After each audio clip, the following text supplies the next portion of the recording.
पूतों भालू एक दफा का जिक्र है। दो भालू भाई चंगो और मंगो एक जंगल में रहते थे। दोनों सच्चे भाई थे। चंगो का रंग काला था और मंगो का रंग बर्फ की तरह सफेद था। दोनों के माँ बाप को एक शिकारी ने गोली मार दी थी। अब दोनों जंगल की एक गुफा में रहते थे। चंगो बहुत नेक और सबरी रीछ था। वह हर हालत में खुश रहता था। लेकिन मंगो को अपने सफेद होने पर बहुत गर्व और अहंकार था। वह तृष्णापरायण नहीं था, बल्कि बहुत लालची, अपने लाभ के लिए और मतलबी था। दोनों जंगल में घूमते फिरते, शहद खाते, मछलियों का शिकार करते, नदी में नहाते और साफ और शुद्ध पानी पीते। चंगो को अपना जंगल, अपना घर बहुत पसंद था। वह अपने वतन से बहुत प्यार करता था। वह बहुत दिमागी था। लेकिन मंगो बहुत लापरवाह और असहाय था। उसे कोई चीज अच्छी नहीं लगती थी। उसका दिल उसके जंगल में नहीं लगता था। उसे अपने वतन से प्यार नहीं था। वह चाहता था कि जंगल से निकलकर शहर चला जाए, जहां खूब मजे मजे के खाने खाते हैं और पकाते हैं। भुना हुआ गोश्त खाते हैं, तरह तरह की मिठाइयां बनाते हैं और केक पेस्ट्रीज खाते हैं और दूध पीते हैं। उसका भाई उसे बहुत समझाता कि भाई यह जंगल है, यहां हम बिल्कुल आजाद हैं, यहां हम पर कोई पाबंदी नहीं है। हम अपनी मर्जी से उठते हैं, अपनी मर्जी से खाते हैं और जहां जी चाहे जाते हैं। कोई रोकने टोकने वाला नहीं। भाई, लालच बुरी बला है। शहर में लोग हमें पिंजरे में बंद कर देंगे और कैद कर देंगे। शहर नहीं जाओ। लेकिन लालची मंगो ने भाई की बात नहीं मानी और जंगल छोड़कर शहर जाने का पक्का इरादा कर लिया। उसके भाई चेंगो ने उसे बहुत समझाया, लेकिन वह नहीं माना और हर रोजाना हो गया। मंगोला ची तो था ही, लेकिन वह चूंकि सफेद था, इसलिए उसे अपने रंग पर भी बहुत फकर और घमंड था। वह जंगल से निकलकर शहर की तरफ चल पड़ा। रास्ते में वह एक फार्म पर पहुंचा। यह फार्म भेड़ों का फार्म था। ये एक किसान मोहम्मद अली का था। वह अपने फार्म में भेड़ में पाल रहा था। वह भेड़ों की ऊन उतारता और शहर में बेच आता। जब भेड़ें बहुत सी हो जाती, तो वह उनमें से कुछ भेड़ें शहर में बेच आता। वह भेड़ों को बहुत अच्छी खुराक देता। मकई, ज्वार और बाजरा के पौधों के अलावा वह अपनी भेड़ों को गन्ने भी देता। भेड़ें बहुत मजे में रहती थीं। वह खाती पीती और खुश रहती थीं। उनका मालिक उनकी देखभाल करता था। जब कोई भेड़ बीमार हो जाती, तो वह तुरंत फार्म को जानवरों के डॉक्टर के पास ले जाता और उसके लिए दवा दारू का बंदोबस्त करता। उसका फार्म एक मॉडल फार्म था, जिसकी भेड़ें खूबसूरत और स्वस्थ थीं और शहर में पसंद की जाती थीं।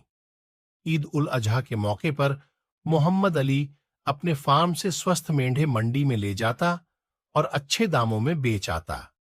सफेद भालू मंगो जब फार्म के करीब पहुंचा, तो उसे रास्ते में एक कौआ ने पूछा, अरे भाई भालू, तुम अपना तन, अपना जंगल, अपनी आजादी को क्यों दांव पर लगा रहे हो? चलो वापस अपनों में चलो, वरना बहुत पछताओगे। मंगो ने कहा, जाओ जाओ काले कौवे, क्या फजूल बकबक कर रहे हो? ये सारी जमीन अल्लाह की है। वतन क्या होता है? ये सारी दुनिया हमारा वतन है। अल्लाह ने हमें पैदा किया है। मैं दुनिया देखना चाहता हूं। शहर में लोग मजे से रहते हैं। जाओ दफा हो जाओ, मेरा रास्ता खोटा न करो। मेरा भाई भी काला, तुम भी काले। तुम दोनों कोई अच्छी बात नहीं करते। अगर तुम्हारी शक्ल अच्छी नहीं है, तो बात तो अच्छी करो। मैं शहर जाऊंगा, जरूर जाऊंगा। घूमूंगा फिरूंगा और खूब आयश करूंगा। वह आने वाले दिनों के तसव्वुर में बहुत खुश था। उसने कौआ की एक न मानी और अच्छी जिंदगी के लालच में आगे बढ़ गया। थोड़ी आगे पहुंचा तो बाढ़ के पास ही उसे एक तालाब नजर आया। उसे सख्त प्यास लगी थी। भालू मंगो तालाब के पास पहुंचा और झुककर पानी पीने लगा। तालाब में से एक मेंढक निकला। मेंढक ने अपना सिर पानी से बाहर निकाला और पूछा, अरे सफेद भालू, तुम कौन हो और कहां से आए हो? ये सारी दुनिया हमारा वतन है। अल्लाह ने हमें पैदा किया है। मैं दुनिया देखना चाहता हूं। शहर में लोग मजे से रहते हैं।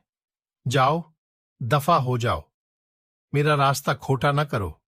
मेरा भाई भी काला, तुम भी काले। तुम दोनों कोई अच्छी बात नहीं करते।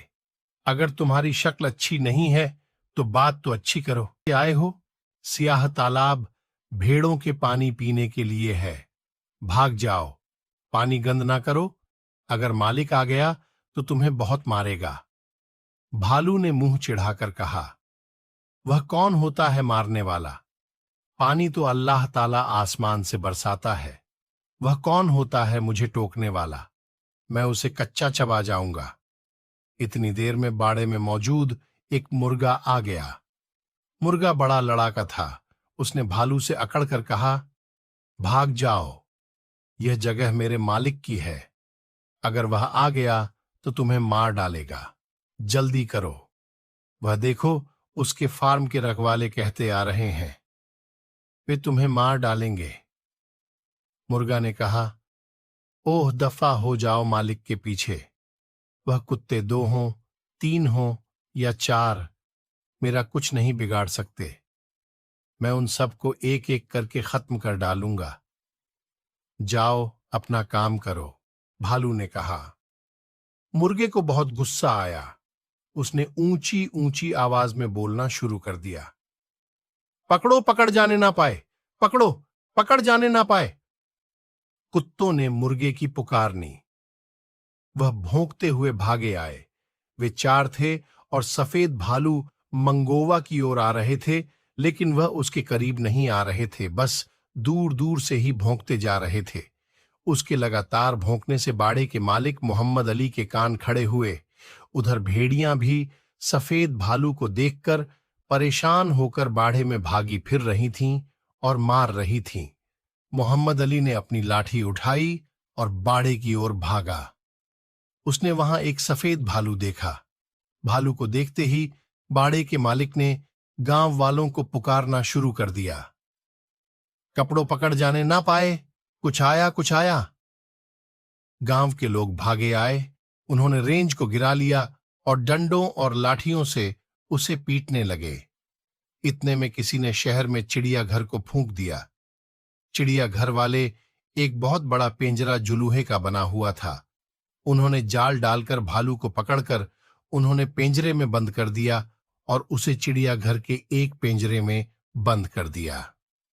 इस तरह इस बेवकूफ भालू ने लालच में आकर इस तरह उसने अपनी आजादी गवाह दी।